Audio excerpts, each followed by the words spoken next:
I would like to start out by saying thank you to Miriam and to Mark and to everyone who made this event possible. I'm honored to have been invited to speak at this symposium. I was reading the event program earlier, and we have presenters here today who've taught languages abroad, who've been involved with NGOs, and who are part of the Fulbright Scholarship, and it's truly an honor to be here and share the stage with them today. The reason I'm here is because of Professor Roberto Ludovico, who suggested I could add something meaningful and compelling to the conversation we're having today. Since I took my first class with him in the spring of 2013, Roberto's impact on my Italian education has been immeasurable.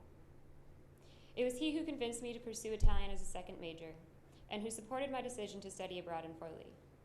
He has been a source of constant encouragement as well as occasional frustration because of the, because of the academic excellence he demands of all of his students. Obviously, I wanted to use this opportunity to thank him for all he has done for my career in languages at UMass. And when I was writing the speech, I realized that my success as a language student has been entirely due to all of the teachers I've had over the years. More than any other subject, I believe that language acquisition depends on active participation.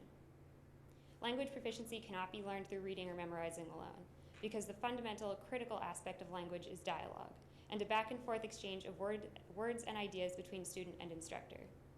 So it is through this lens that I'm going to focus my presentation today. I would like to talk about the teachers, both formal and informal, who have contributed in some way to my Italian education. My first Italian teacher at Acton-Boxborough Regional High School was Signora Buono. I met Signora through study hall and was quickly convinced to take her classes. She was fun and she was welcoming, and every year she held a winter celebration called Cannoli Fest, which, as the name suggests, involved her and her father teaching a classroom of high school students how to mix ricotta filling and pipe it into cannoli shells. I loved the sense of community she fostered in our small Italian classes, and I began to love the language and the food and the culture of this country I had never felt connected to before. The summer of 2010, I went on a school trip to the United Kingdom. On our first night in a hostel in Liverpool, we met a group of Italian students who were visiting for the summer to improve their English. Although my Italian skills at that time were limited, that basic connection we had through language allowed us to communicate, and that's how I met Matteo.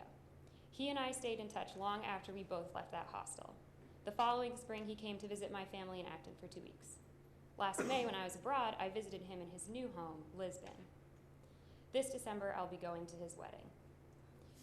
When I say Matteo has been like a teacher to me, I don't mean in the literal sense. I mean that he has taught me the value of enduring international friendships. His opinions on family and culture may be totally different than mine, but knowing him has given me insight into an Italian perspective that cannot be gleaned from books and movies alone. In the fall of 2012, I started classes at UMass Amherst, and during my time there, I've had a number of excellent professors, including Roberto. When I enrolled in a direct exchange program at the University of Bologna Forlì campus last May, I was excited for a change of scenery, but assumed that a familiar academic environment awaited me. My professors in Forlì quickly proved me wrong. I learned that in the Italian university system, class grades are based entirely on one final test, which is usually an oral exam, a conversation between student and teacher. Homework is assigned, but no points are awarded for completing it. Academic attendance in lectures is suggested but not recorded. My translation instructor, Professor Oldcorn, never taught from a textbook or used any reference materials. My literature professor, Sam Whitsitt, took me out for coffee for our final exam, and we talked about To Kill a Mockingbird for 2 hours. Studying under these Italian professors, I developed increased self-discipline and independence of thought. Equally important, I realized that the American grading system is one of many. No system is perfect, but each country tries to meet their own academic standards and needs. Studying in Forlì taught me adaptability. I now have the confidence in my ability to adjust to a new and unfamiliar academic climate. I learned adaptability in those classrooms, but I also learned it outside of the university walls, in the streets and cafes and bars of Forlì, which in my mind is no longer a city, but a living, thinking entity that has a will of its own. It has taken on a mythical status for me. My first week in Italy, it rained every day. I had to find the grocery store to buy food and the mall to buy blankets, and to do that I had to learn to read the bus schedule. It took me weeks to get my living permit approved by the local police because I was unused to a public office holding short hours. The city shut down every afternoon for lunch. I knew when I was writing the speech that I needed to talk about the friends I made during my time abroad because they had such an enormous impact on my life, and they continue to do so. but it is so hard for me to put into words the love I have for the student community. It is too bittersweet to dwell on it for more than a moment. So I will say only this. I made my best friends in Forlì. It was the happiest time of my life. I met my boyfriend, James, who I adore and who motivates me when all else fails to finish my degree and pursue an international career so that we can continue our lives together.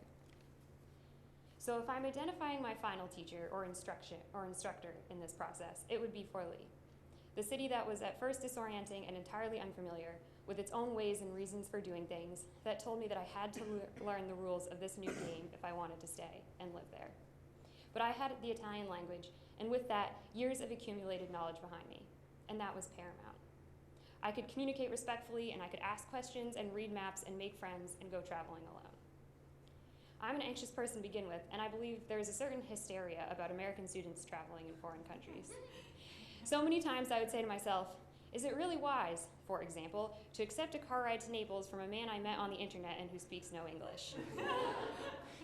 But when you love a place like I love Italy, there is a thing that will happen. When your desire to know and explore a place while you still can supersedes the part of your mind that is pessimistic and fatalistic and warning you to stay close to the familiar comfort of home. We can say perhaps that what people fear more than anything is the unknown, but Italy is not unknown to me anymore.